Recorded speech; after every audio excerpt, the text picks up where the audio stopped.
नमस्कार, ईटीना स्वदेश पर आपका स्वागत है। आपके साथ मैं हूं मानसी दवे। आप देख रहे हैं गुड मॉर्निंग स्वदेश। और शुक्रवार हफ्ते का आखिरी ट्रेडिंग सेशन, शुरुआत सीधा विदेशी बाजार के संकेतों के साथ कर लेते हैं। एसजीएक्स निफ्टी आपके टीवी स्क्रीन पर फ्लैश हो रहा है। हमने देखा यहाँ पर एशियाई बाजार में हल्की सी कमजोरी के साथ शुरुआत जरूर हुई, लेकिन उस कमजोरी को संभालते हुए फिलहाल एसजीएक्स निफ्टी हरे निशान के साथ 15,950 के आसपास ट्रेड करता हुआ देखेंगे आप। जापान और कोरिया के बाजार अब भी दबाव झेलते हुए, वहीं बीती रात अगर अमेरिकी बाजार की बात करें, एक्शन जरूर देखने को मिला, लेकिन उसके बाद हमने लाल निशान के साथ क्लोजिंग डाउ में देखी। साथ ही बड़े बैंकों की कमजोर नतीजों से डाउ में करीब 140 अंकों की गिरावट रही। वहीं नैस्डैक भी लाल निशान में बंद और एसएनपी में भी एक्शन जो है वॉलेटाइल ही देखने को मिला।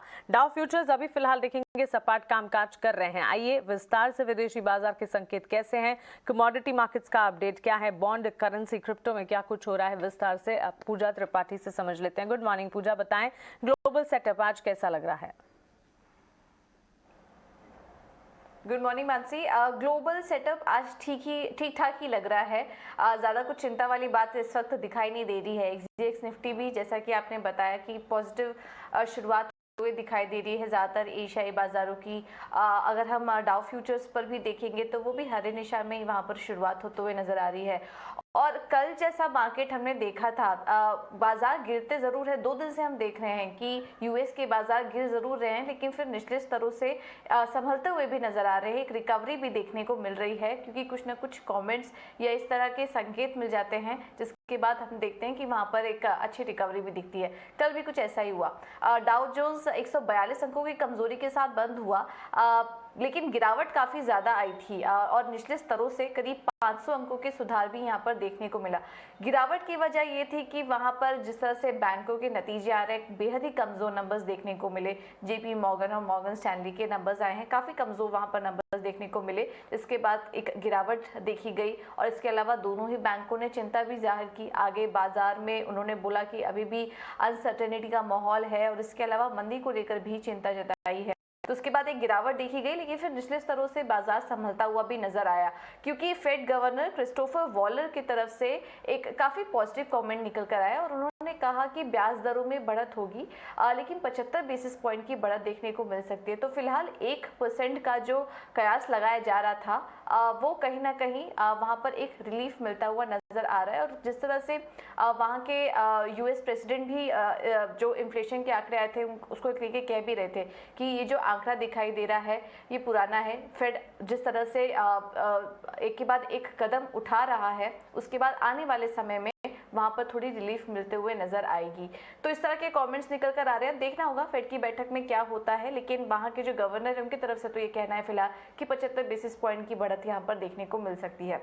इसके अलावा कल आईटी शेयरों ने भी बाजार को संभालने का काम किया और नैस्डैक हमने देखा कि वहां पर हरे निशान में एक क्लोजिंग देखने को मिली है। आज भी अब कोई भी इकोनॉमिक इंडिकेटर्स आ रहे हैं, आंकड़े आ रहे हैं, उस पर बाजार रिएक्ट कर रहा है। यूएस की तरफ से अब आज इंडस्ट्रियल प्रोडक्शन और रिटेल सेल्स के भी आंकड़े आएंगे, तो ये भी काफ़ी इंपॉर्टेंट होंगे। किसी भी तरह के यहाँ पे कोई भी क्यूज मिल रहे हैं तो उस पर बाजार इस वक्त रिएक्ट कर रहा है। तो देखना होगा ये 2 संकेत कैसे होते हैं बाजार के लिए। यूरोप के बाजारों में भी हमने देखा फिलहाल जो महंगाई का आंकड़े आए थे उसका दबाव बरकरार रहा यूएस के बाजार, यूरोप के बाजारों में भी, और वहाँ पर भी लगभग सभी सेक्टरल इंडेक्स हरे निशान में, लाल निशान में ही कारोबार कर रहे थे। कुछ और संकेतों की बात करें तो कच्चा तेल अभी भी 100 के नीचे बरकरार है।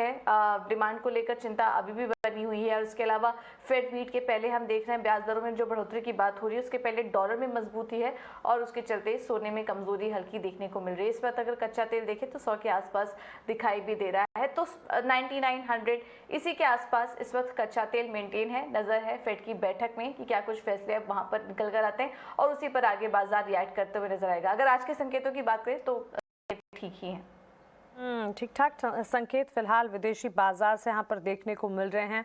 कमजोरी के साथ अमेरिकी बाजार की क्लोजिंग हमने देखी, वहीं जेपी मॉर्गन और मॉर्गन स्टैनली के कमजोर आंकड़ों के बाद बाजार कुछ हद तक संभलते हुए जरूर नजर आए, लेकिन उसके बाद बिकवाली का दबाव जो है वो ज्यादा हावी होता हुआ दिखा। फेड गवर्नर क्रिस्टोफर वॉलर ने ब्याज में 0.75% की बढ़ोतरी का समर्थन भी किया है। तो क्लियरली यहाँ पर फेड की तरफ से भी कई सारी कमेंट्री आती हुई दिख रही है, जिसका एक इम्पैक्ट है जो कि बाजार पर पड़ता हुआ क्लियरली नजर आ रहा है। आईटी शेयर ने कल बाजार को काफी हद तक संभाला। टेक्नोलॉजी हैवी आईटी स्टॉक्स में जब हमने एक्शन देखा तो नैस्डैक में भी कुछ हद तक बढ़त देखने को मिली। एक्शन पैक वहां पर कह सकते हैं। इनफैक्ट इंडेक्सेस की अगर बात करें, डाउ एसएनपी और नैस्डैक में अगर परफॉर्मेंस कहीं से आती हुई नजर आई तो वो नैस्डैक की तरफ से ही आती हुई देखने को मिली। हालांकि इन्फ्लेशन का खतरा जो कि लगातार देखने को मिल रहा, अमेरिकी बाजार इसे किस तरह से निपटते हैं इस पर खास तौर से नजर रखनी होगी। और जिस तरह से हमें अभी बता रही थी कि यहाँ पर फेड की तरफ से आगे और कमेंट्री क्या कुछ निकल कर आती है, कैसे इन तमाम चीज़ों से